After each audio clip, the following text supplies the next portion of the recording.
నేను మీ కౌండిన్య. రాజకీయ విశ్లేషకుల అంచనా ప్రకారం ఉమ్మడి ప్రకాశం జిల్లాలో ఆ నియోజకవర్గం తప్పకుండా వైసీపీ పరం కాబోతుందా?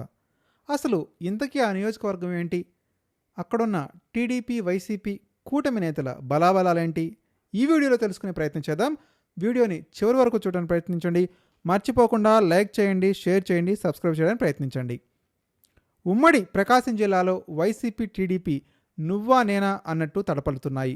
ఆ జిల్లాలో సామాజిక వర్గ సమీకరణాలు సమతూకంలో ఉన్నాయి. దీంతో రాజకీయంగా గెలుపోటములు దోబూచులాడుతుంటాయి. 2019లో వైసీపీ రాష్ట్రమంతా ఘన విజయం సాధించిన ఉమ్మడి ప్రకాశం జిల్లాలో మాత్రం టీడీపీ ఎంతో కొంత అడ్డుకట్ట వేయగలిగింది. 2024లో ప్రత్యేకమైనటువంటి రాజకీయ పరిస్థితి. ఆ జిల్లాలో వైసీపీ కేవలం 2 అసెంబ్లీ సీట్లతో సరిపెట్టుకోవాల్సి వచ్చింది. కూటమి ప్రభుత్వం 2 ఏళ్ల పాలన పూర్తి చేసుకున్న నేపథ్యంలో రాజకీయ వాతావరణం క్రమంగా మారుతుంది. రానున్న ఎన్నికల్లో వైసీపీ తప్పకుండా గెలిచి నియోజకవర్గాల్లో చీరాల కూడా ఉంటుంది అని స్థానిక పరిస్థితులు చెబుతున్నాయి. గత ఎన్నికల్లో వైసీపీ అభ్యర్థి కరణం వెంకటేష్పై టీడీపీ అభ్యర్థి మద్దులూరి మాలకొండయ్య యాదవ్ గెలుపొందారు. కరణంపై 20,000 మెజారిటీతో విజయాన్ని నమోదు చేయడం జరిగింది. ఈ 2 ఏళ్ల కాలంలో చీరాల రాజకీయ పరిస్థితులు టీడీపీకి వ్యతిరేకంగా మారుతున్నాయా అని అంటున్నారు. చీరాల చాలా కీలకమైనటువంటి నియోజకవర్గం. ఇక్కడి నుంచి 2004లో దివంగత నేత కె రోసియా కాంగ్రెస్ తరపున గెలుపొందారు. 2009లో కాంగ్రెస్ అభ్యర్థి ఆమంచి కృష్ణమోహన్ విజయం సాధించారు. 2014లో నవోదయం పార్టీ తరపున కృష్ణమోహన్ విజయం సాధించడం అందరికీ ఆశ్చర్యాన్ని కలిగించింది. దీన్ని బట్టి ఆమంచికి సొంతగా చీరాలలో బలం ఉందనే నిరూపితమైంది.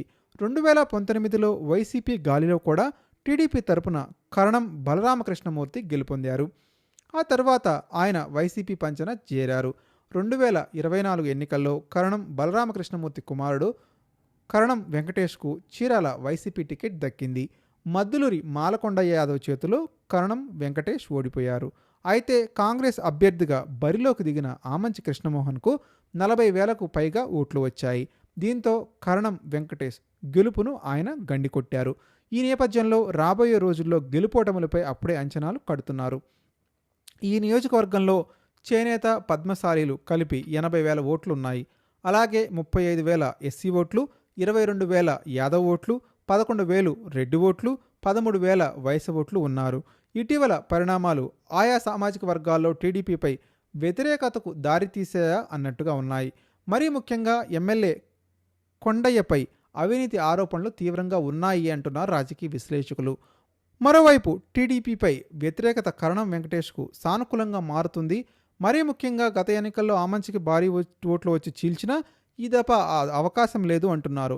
వైసీపీ నేత కరణం వెంకటేష్ శ్రమించేదాన్ని బట్టి ఆ పార్టీ మెజారిటీ ఆధారపడి ఉంటుందని, ప్రస్తుతానికి చీరాల్లో వైసీపీకి సానుకూల పవనాలు వీస్తున్నాయని, అలాగే వైసీపీ అహంకారానికి వెళ్లకుండా జాగ్రత్తగా చూసుకుంటే గెలుపు నల్లేరుపై నడకి అనేటువంటి టాక్ వినిపిస్తుంది. మీరు కూడా మీ విలువైన అభిప్రాయం కామెంట్ రూపంలో తెలియజేయండి. నిజంగానే చీరాల్లో వైసీపీ పార్టీ గెలవబోతుందా? మర్చిపోకుండా కామెంట్ చేయడానికి ప్రయత్నించండి.